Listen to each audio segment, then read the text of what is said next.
بالله من الشيطان الرجيم بسم الله الرحمن الرحيم قال الله تبارك وتعالى في القرآن المجيد والفرقان الحميد إذ قالت الملائكة يا مريم إن الله يبشرك بكلمة منه اسمه المسيح عيسى ابن مريم وجيها في الدنيا والآخرة ومن المقربين ويكلم الناس في المهد وكهلا ومن الصالحين صدق الله مولانا العظيم. إن الله وملائكته يصلون على النبي يا أيها الذين آمنوا صلوا عليه وسلموا تسليما. اللهم صل على سيدنا وعلى آل سيدنا ونبينا مولانا محمد معدن الجود والكرم وآله الكرام وبه الكريم وبارك وسلم صلاة وسلام عليك يا سيدي يا رسول الله صلى الله تعالى عليه وسلم. حضرات گرامی، اللہ رب العالمین کا بے پناہ شکر اور احسان ہے کہ اللہ پاک نے ہمیں اور آپ کو اس کی بارگاہ میں سربسجود ہونے کی توفیق عطا فرمائی اور آج اس بابرکت محفل میں بیٹھ کر قرآن پاک کا درس سننے کا اللہ نے موقع عطا فرمایا. اللہ پاک ہم سب کے اس حاضری کو قبول و مقبول فرمائے. اللہ ارشاد فرماتا ہے سورہ آل عمران تیسرے سے پارے میں اذ قالت الملائکۃ یا مریم، یاد کرو جب فرشتوں نے مریم سے کہا اے مریم.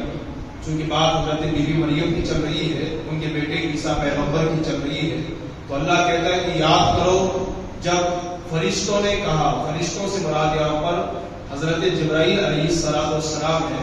جب جبرائیل نے کہا اے مریم ان اللہ یبشرک بکلمۃ منہ، اللہ تعالیٰ تمہیں خوشخبری دیتا ہے ایک ایسے کلمے کی اسمہ المسیح، جس کا نام مسیح ہوگا، عیسیٰ ابن مریم، اور جس کا نام عیسیٰ بن مریم ہوگا، وجیہا فی الدنیا والآخرہ، اور اس کی شان یہ ہے کہ وہ دنیا اور آخرت میں بڑی عزت والا ہوگا، ومن المقربین، اور دوسری شان اس کی یہ ہے کہ وہ اللہ کے مقرب بندوں میں سے ہوگا، اور تیسری شان اس کی یہ ہے وَيُكَلِّمُ النَّاسَ فِي الْمَهْدِ وَكَهْلًا، کہ وہ اپنی ماں کی گود میں بات کرے گا اور اپنی جوانی میں بھی وہ بات کرے گا. اور اس کی چوتھی شان یہ ہے کہ وہ وَمِنَ الصَّالِحِينَ، اور وہ اللہ کے بالکل خاص بندوں میں سے ہوگا. اس آیت کریمہ میں اللہ تبارک و تعالیٰ نے عیسیٰ پیغمبر علیہ السلام کے 3 نام بتائے ہیں اور ان کی 4 صفتوں کو، اوصاف کو اللہ نے بیان فرمایا ہے. میں اس کو آپ کے سامنے رکھنے کی کوشش کروں گا.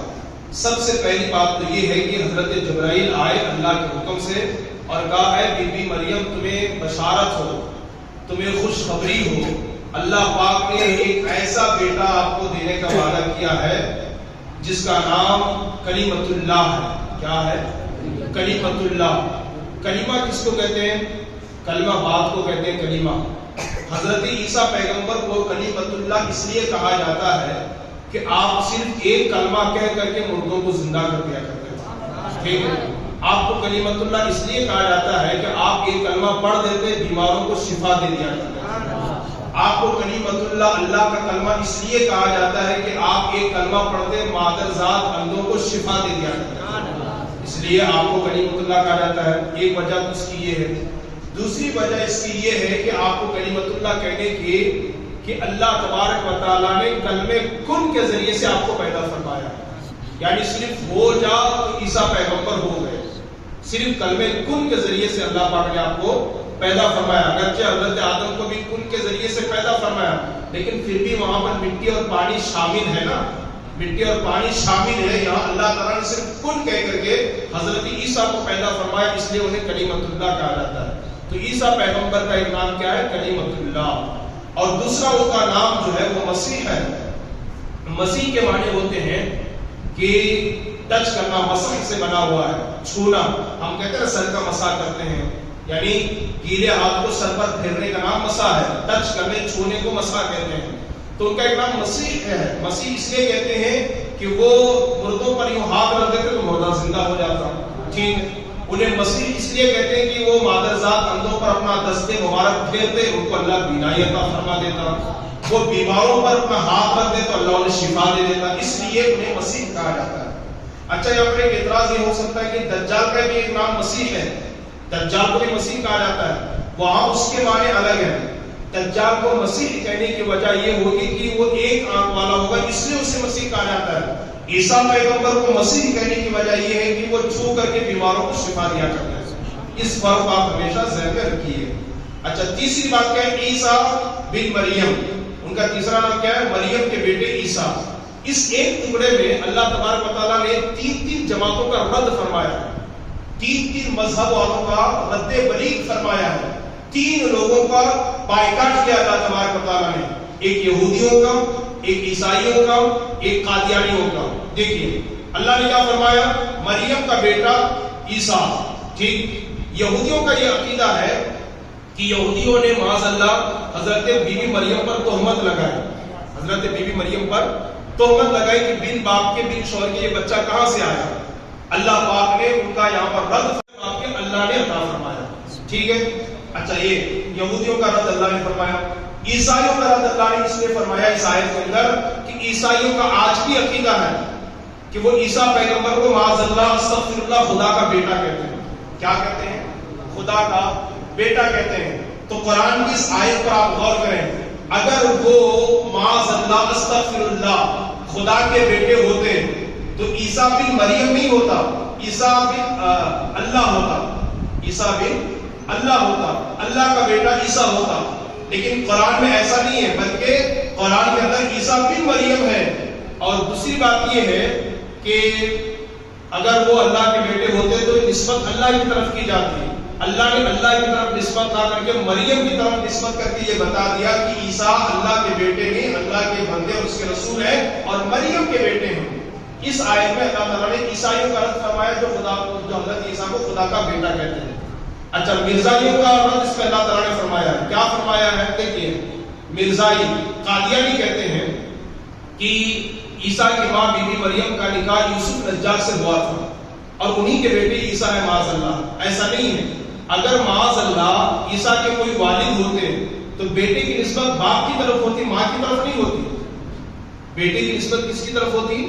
باپ کی طرف ہوتی، ماں کی طرف نہیں ہوتی. یا قرآن میں اللہ نے عیسیٰ پیغمبر کی نسبت کو ماں کی طرف کر کے یہ بتا دیا کہ ان کا باپ نہیں صرف ماں ہے.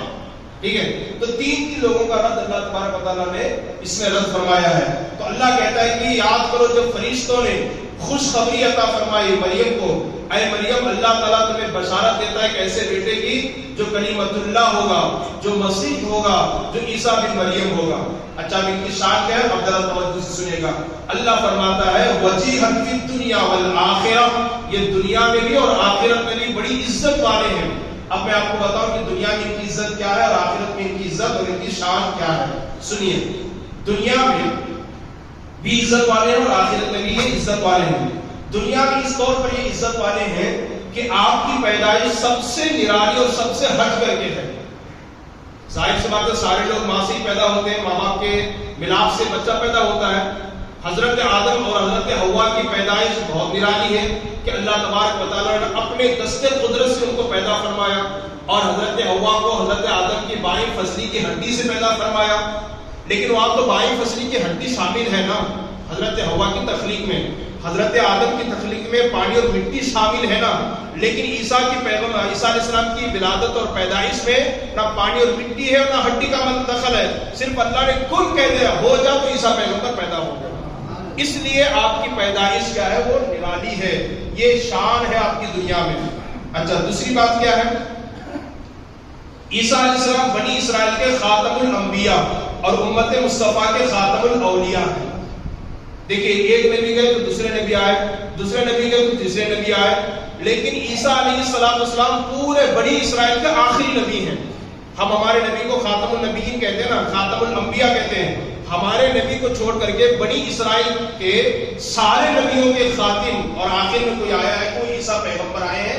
اس وجہ سے انہیں خاتم الانبیاء کہا جاتا ہے بنی اسرائیل کی طرف نسبت کرتے ہوئے، حالانکہ آخری نبی ہماری ہیں. تو یہ بنی اسرائیل کے خاتم الانبیاء ہیں اور اس امت کے خاتم الاولیاء ہیں. حضور کی امت میں سب سے آخری جو ولی ہوں گے وہ حضرت عیسیٰ پیغمبر ہوں گے. یہ دوبارہ آئیں گے دنیا میں، یہ آسمانوں پر اٹھائے گئے ہیں، یہ دوبارہ دنیا میں آئیں گے اور حضور کی امت کے سب سے آخری ولی ہوں گے. یہ شان ہے حضرت عیسیٰ پیغمبر علیہ السلام کی. اس لیے اللہ کہتا ہے وجیہن فی الدنیا، دنیا میں بھی یہ عزت والے ہیں، وفی الآخرہ اور آخرت میں بھی عزت والے ہیں. ٹھیک ہے. اچھا دوسری بات، آپ گنبد خضرا میں حضور علیہ السلام کے پہلو میں دفن ہوں گے اور حضور کے ساتھ ہی اٹھیں گے. ان کی شان کیا ہے؟ دیکھیے کوئی کہیں مرتا ہے کہیں دفن ہوتا ہے، اس کی شان کیا ہوگی؟ جو حضور کے قبر انور کے بازو میں دفن ہو اور قیامت کے دن حضور کے ساتھ اٹھتے ہو، ان کی شان کیا ہوگی؟ اس لیے اللہ کہتا ہے کہ وجیہن فی الدنیا، یہ دنیا میں بڑی عزت والے ہیں۔ حضرت عیسیٰ علیہ السلام آخر میں آئیں گے، نبی بن کر کے نہیں آئیں گے، حضور کے امتی بن کر کے آئیں گے، اس کو ذہن میں رکھیے گا۔ عیسیٰ پیغمبر جب آئیں گے تو نبی بن کر کے نہیں، چونکہ اب ہمارے نبی کے بعد کوئی نبی نہیں ہو سکتا، حضور کے امتی بن کر کے آئیں گے، اور آخر میں 40 سال تک کے وہ رہیں گے، اور پھر آخر میں حضور صلی اللہ علیہ وسلم کے مزار کے بازو میں مدفون ہوں گے، اور وہی ان کی قبر ہوگی، اور قیامت کے دن حضور ہی کے ساتھ ہی اٹھائے جائیں گے۔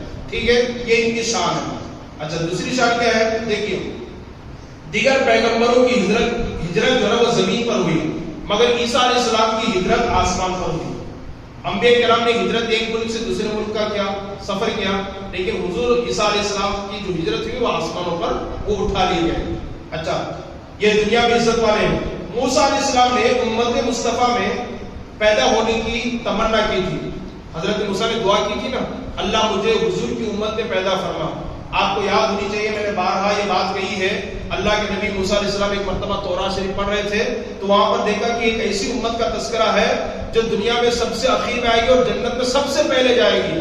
اللہ کے نبی موسیٰ علیہ السلام نے دعا کی، مولا مجھے اس امت کا رسول بنا دے۔ اللہ نے فرمایا موسیٰ نہیں، یہ میرے محبوب کی امت ہے۔ پھر حضرت موسیٰ علیہ السلام نے پڑھا تو کیا دیکھا کہ ایک ایسی امت ہے وہ گناہ زمین کے نیچے جا کر کے کرے اور توبہ پہاڑ کی بلندی پر جا کر کرے، تب بھی اللہ ان کی توبہ قبول فرمائے گا۔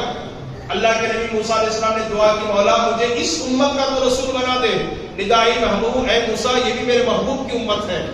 پھر آپ نے کیا دیکھا، ایک ایسی امت آئی گی دنیا میں، وہ کتنی بھی بڑی گنہگار کیوں نہ ہو، کتنے بھی انہوں نے گناہ کیوں نہ کیے ہو، ایک مرتبہ خانہ کعبہ کا طواف کر لے، اللہ ان کے سارے گناہوں کو معاف کر دے گا۔ وہ ہاتھ اٹھا کر کے دعا کرتے، مولا مجھے کم سے کم اس امت کا رسول بنا دے۔ ندائی اے موسیٰ یہ بھی میرے محبوب کی امت ہے۔ جب حضرت موسیٰ نے بار بار یہ سنا تو اللہ کی بارگاہ میں کہتے میرے مولا جب یہ امت اتنی بڑی کرامت اور شرافت اور بزرگ ہے تو مجھے اسی امت میں پیدا فرما دے۔ انہوں نے دعا کی تھی، ان کی خواہش پوری نہ ہوئی، تمنا پوری نہ ہوئی، لیکن حضرت عیسیٰ علیہ السلام نے بھی دعا کی تھی کہ اللہ مجھے تیرے نبی کی امت میں پیدا فرما۔ وہ آخر زمانے میں حضور کی امت میں پیدا ہو کر کے دنیا میں آئیں گے۔ یہ شان ہے حضرت عیسیٰ پیغمبر کی۔ اچھا اور دیکھیے یہ تو دنیا میں ہو گئے، اور بھی بہت ساری ان کی شان ہے، بہت سارے ان کے رتبے ہیں۔ آخرت میں بھی ان کی بڑی ایک الگ عزت ہوگی۔ کیسے؟ دیکھیے قیامت کے دن طلب شفاعت کے وقت ہر پیغمبر اپنی کوئی خطا یاد فرمائیں گے اور کہیں گے کہ ہم سے فلاں خطا ہوئی تھی، ہم شفاعت کیسے کریں گے؟ سوائے عیسیٰ پیغمبر کے لوگ قیامت کا دن ہوگا، نفسی نفسی کا عالم ہوگا، ہر کوئی پریشان ہوگا، کوئی حضرت آدم کے پاس، کوئی حضرت خلیل کے پاس، کوئی حضرت اسماعیل کے پاس، کوئی موسیٰ علیہ السلام کے پاس جا کے حضور ہماری شفاعت کر دیں۔ وہ کہیں گے نہیں، مجھ سے فلاں خطا ہوئی تھی، مجھ سے فلاں خطا سرزد ہوئی تھی، میں شفاعت کیسے کر سکتا ہوں؟ ایک عیسیٰ علیہ السلام ہوں گے جن کی زبان پر یہ نہیں ہوگا، اس لیے مجھ سے کوئی خطا نہیں ہوئی تھی۔ یہ وہ ہے، ایک حضرت یحییٰ علیہ السلام ہے، یہ دو ہیں۔ اچھا دوسری بات، آخرت میں ان کی شان کیا ہے؟ آخرت میں قیامت کے دن سارے نبی شفاعت کرنے سے انکار کریں گے اور حضور کا صحیح پتہ بھی نہیں بتائیں گے۔ وہ آپ نے بیانوں میں سنا ہوگا نا، لوگ دوڑے دوڑے آدم کی بارگاہ میں جائیں گے، آدم کہیں گے اذهبوا الی غیری، میں تمہاری شفاعت نہیں کر سکتا، کسی اور کے پاس جاؤ۔ وہ دوڑے دوڑے ابراہیم کے پاس آئیں گے، حضرت ابراہیم کہیں گے میں تمہاری شفاعت نہیں کرتا، کسی اور کے پاس جاؤ، کسی اور کے پاس بھیجیں گے، حضور کا پتہ بھی نہیں بتائیں گے۔ ٹھیک، وہ دوڑے دوڑے اسماعیل ذبیح اللہ کے پاس، وہ دوڑے دوڑے حضرت موسیٰ کے پاس آئیں گے، موسیٰ علیہ السلام بھی یہی کہیں گے کہ میں تمہاری شفاعت نہیں کر سکتا، کسی اور کے پاس جاؤ۔ شفیع المذنبین کا، ہمارے نبی کا صحیح پتہ نہیں بتائیں گے۔ آخر میں دوڑے دوڑے جب حضرت عیسیٰ کے پاس آئیں گے، عیسیٰ علیہ السلام بھی یہی کہیں گے میں شفاعت نہیں کر سکتا، لیکن اگر شفاعت چاہتے تو محمد رسول اللہ کی بارگاہ، حضور کی بارگاہ کا صحیح پتہ قیامت میں کوئی دے گا تو جناب عیسیٰ علیہ السلام دیں گے۔ اسی لیے قرآن میں اللہ کی وجیہن فی الدنیا و فی الآخرہ، وہ دنیا میں بھی عزت والے ہیں اور آخرت میں بھی ان کی ایک الگ شان ہوگی۔ اس طرح ان کی بہت زیادہ وہ رتبے ہیں۔ اور پھر آگے اللہ فرماتا ہے وَيُكَلِّمُ النَّاسَ فِي الْمَهْدِ وَمِنَ الْمُقَرَّبِينَ، وہ اللہ کے برگزیدہ اور بالکل بہت قریب بندوں میں سے ان کا شمار ہے۔ وَيُكَلِّمُ النَّاسَ فِي الْمَهْدِ وَكَهْلًا، اور وہ ماں کی گود میں بات کریں گے۔ پیدا ہونے سے پہلے اللہ یہ بشارت عطا فرما رہا ہے، حضرت مریم سے کہہ رہا ہے وہ پیدا ہوتی ہی جو ہے نا ماں کی گود میں کلام کریں گے۔ اب یہ جو تفسیر ہے اس کا نام ہے تفسیر در منصور. اس کے مصنف ہے علامہ امام جلال الدین عبد الرحمن بن ابی بکر السیوطی رحمۃ اللہ تعالی علیہ. انہوں نے بخاری کی ایک روایت نقل کی ہے. وہ کتنے بچے ہیں جنہوں نے ماں کی گود میں بات کیا ہے؟ اگر آپ سننا چاہیں گے تو اختصار کے ساتھ بتاؤں. ٹھیک ہے. بہت سارے بچوں نے ماں کی گود میں پیدا ہوتے ہی کلام کیا ہے، لیکن اس روایت کے مطابق، بخاری شریف کی حدیث کی روایت کے مطابق 3 بچے ایسے ہیں جنہوں نے پیدا ہوتے ہی ماں کے گود میں کلام کیا ہے. ایک تو عیسیٰ علیہ السلام ہے. کون ہے؟ ان کی ماں بی بی مریم نے جنگل میں ان کی ولادت ہوئی. ان کی حضرت عیسیٰ کی کہاں ولادت ہوئی؟ جنگل میں. اور جیسے پیدا ہوئے لے کر کے گاؤں میں آئے، ابھی گاؤں اور شہر کے گیٹ پہ پہنچے ہی تھے کہ سارے لوگوں نے گھیر لیا. کہا مریم یہ تمہارا نکاح نہیں ہوا، تمہاری شادی نہیں ہوئی، بغیر باپ کے بغیر شوہر کے، بچہ کہاں سے آ گیا؟ یہ بچہ کہاں سے آ گیا؟ تو حضرت مریم تھر تھر کانپنے لگے، ڈر محسوس کرنے لگے. تو اللہ نے فرمایا گھبراؤ نہیں، فاشارہ کے لیے اس بچے کی طرف اشارہ کر دو کہ بچہ ہی بتائے کہ کہاں سے آیا. اللہ کے اس بندی ولیہ حضرت مریم نے بچی کی طرف اشارہ کیا. حضرت عیسیٰ بول پڑے انی عبداللہ آتانی الکتاب وجعلنی نبیا. ابھی پیدا ہوئے ہیں، ابھی ماں کے بغل میں، ماں کی گود میں، اور کہتے ہیں لوگوں انی عبداللہ، میں اللہ کا بندہ ہوں. آتانی الکتاب، اللہ نے کتاب عطا فرمائی ہے. وجعلنی نبیا، اللہ نے مجھے نبی بنا کر کے دنیا میں بھیجا ہے. تو بخاری کی حدیث کے مطابق حضرت عیسیٰ ہے جنہوں نے ماں کی گود میں کلام کیا. اور دوسرا آقا فرماتے کون ہے؟ بنی اسرائیل میں ایک بڑا عابد انسان تھا، عبادت گزار، نماز پڑھنے والا، جس کا نام جریج یا دریج تھا. ٹھیک ہے. کہتے ہیں کہ ایک مرتبہ یہ اپنی خانقاہ میں نماز پڑھ رہا تھا. ماں آئی، ماں نے پکارا جریج، اور اس نے نماز میں سوچا کہ نماز پڑھوں کہ ماں کی پکار کا جواب دوں.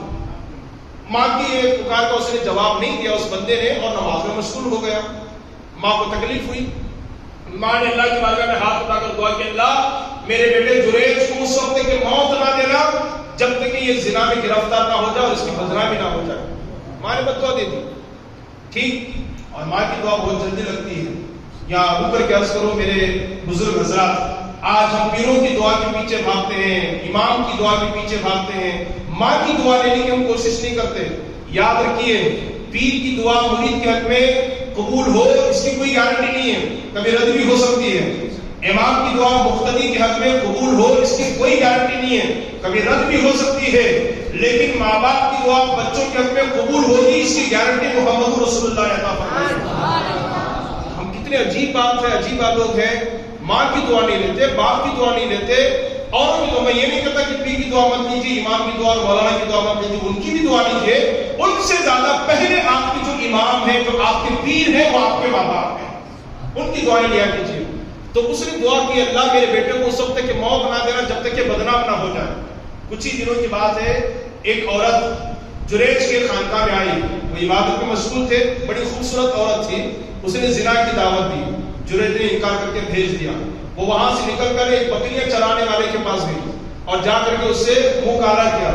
بچہ پیدا ہوا. پھر لوگوں نے اس میں اعلان کیا کہ یہ بچہ جریج کا ہے، جریج کا ہے، اعلان کیا.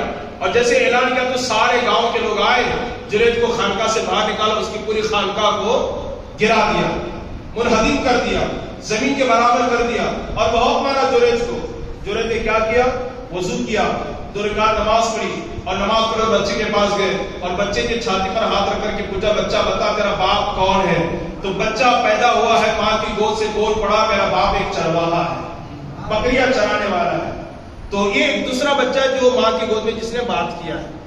یہ دوسرا بچہ ہے جس نے ماں کی گود میں بات کیا. ایک عیسیٰ پیغمبر ہے جنہوں نے ماں کی گود میں بات کیا. تیسرا کون ہے؟ بنی اسرائیل کی ایک عورت تھی، بچے کی ولادت کے بعد اپنے بچے کو دودھ پلا رہی تھی.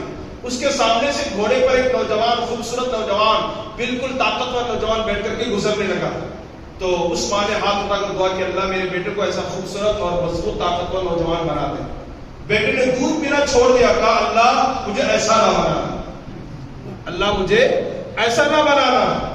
بات ہو گئی اور پھر وہ ماں دودھ پلانے کے بعد بچے کو لے کر کے جا رہی تھی. دیکھا کہ ایک کنیز لونڈی، ایک خادمہ کپڑے دھل رہی ہے، کچھ کام کر رہی ہے. لوگ اس کا مذاق اڑاتے ہیں، لوگ اسے چڑھاتے ہیں. تو ماں نے ہاتھ اٹھا کر دعا کی میرے مولا میرے بچے کو کبھی ایسا نہ بنانا. بیٹے نے دعا کی اللہ مجھے ایسا ہی بنانا. ماں حیران ہو گئی. بچے سے پوچھا کیا ماجرا ہے؟ کہا ماں جس نوجوان کے بارے میں تم نے دعا کی اللہ مجھے ایسا بنا دے، وہ نوجوان اچھا نہیں، بڑا جابر، بڑا ظالم، بڑا گنہگار، بڑا بدبخت ہے، اس لیے میں نے اللہ سے کہا مولا مجھے ویسا نہ بنانا. اور یہ جو لوگی نوکرانی ہے جس کا لوگ مذاق اڑاتے ہیں، یہ لوگوں کے مذاق کو برداشت کرتی ہے اور کہتی ہے اللہ میرے لیے کافی ہے. لوگ اس پر چوری کا الزام لگاتے ہیں اور یہ کہتے ہیں اللہ میرے لیے کافی ہے. تم نے دعا کی اللہ مجھے ایسا نہ بنا، میں نے دعا کی کہ اللہ مجھے ایسا بنا تاکہ لوگ مجھے چڑھائیں تو میں اللہ کا شکر بجا رہا ہوں. ٹھیک ہے، تو یہ تیسرا بچہ ہے جس نے ماں کی گود میں کلام کیا ہے. تو 3 بچے ہیں جنہوں نے ماں کی گود میں کلام کیا ہے. ٹھیک ہے، تو وہی اللہ تعالیٰ ارشاد فرماتا ہے حضرت عیسیٰ پیغمبر کی شان کیا ہے؟ وَيُكَلِّمُ النَّاسَ فِي الْمَهْدِ، وہ لوگوں سے کلام کریں گے، بات کریں گے ماں کی گود میں یا گوارے میں، وَكَهْلًا، اور پکی عمر میں، وَمِنَ الصَّالِحِينَ، اور وہ اللہ کے خاص بندوں میں سے ہیں. یہ حضرت عیسیٰ علیہ السلام کی شان ہے. یہ پیدا ہونے سے پہلے اللہ تعالیٰ حضرت بی بی مریم کو فرشتوں کے ذریعے سے بتا رہا ہے. پھر اس کے بعد بی بی مریم اللہ سے پوچھتی ہے اللہ جب میری شادی نہیں ہوئی ہے، کسی مرد نے مجھے ٹچ اور مس نہیں کیا ہے، تو مجھے بچہ کیسے ہوگا؟ اس سوال کا جواب اللہ تبارک و تعالیٰ نے انہیں عطا فرمایا ہے. اسے سننے کے لیے آپ جو ہے جمعہ دن ضرور تشریف لائیے، انشاءاللہ آپ کا ایمان تر و تازہ ہوگا. اللہ پاک ہمیں اور آپ کو کہنے سننے زیادہ عمل کی توفیق عطا فرمائے. اور بالخصوص اس وقت ہمارے معاشرے کے اندر میاں بیوی کو لے کر کے بڑی نفرتیں چل رہی ہیں، دوریاں چل رہی ہیں. بڑے افسوس کے ساتھ نہ شوہر اپنی بیویوں کے حق ادا کر رہے ہیں اور نہ بیویاں شوہر کی خدمت کرتی ہیں، نہ شوہر کا حق ادا کرتی ہیں. خاص طور پر دعا کریں اللہ پاک آج کے تفسیر قرآن کی برکت سے، درس قرآن کی برکت سے میاں بیویوں میں پیار محبت عطا فرمائے. اللہ پاک ان کو ایک دوسرے کا حق ادا کرنے کی توفیق عطا فرمائے. عورتوں کو شوہروں کی خدمت کرنے، ان کی فرما برداری کرنے کی اللہ توفیق عطا فرمائے. جو بیمار اللہ سب کو شفا عطا فرمائے. اور آج کی درس قرآن کی برکت سے جتنے ہمارے مسلمان قیدی بنے ہوئے جیل کے سلاخوں کے پیچھے بند ہیں، اللہ تعالیٰ سب کو رہائی عطا فرمائے. صحیح سلامت جلد از جلد انہیں گھر لوٹنے کی اللہ توفیق عطا فرمائے. اللہ تعالیٰ ان کے گھر والوں کو صبر جمیل کی توفیق عطا فرمائے. وما علیکم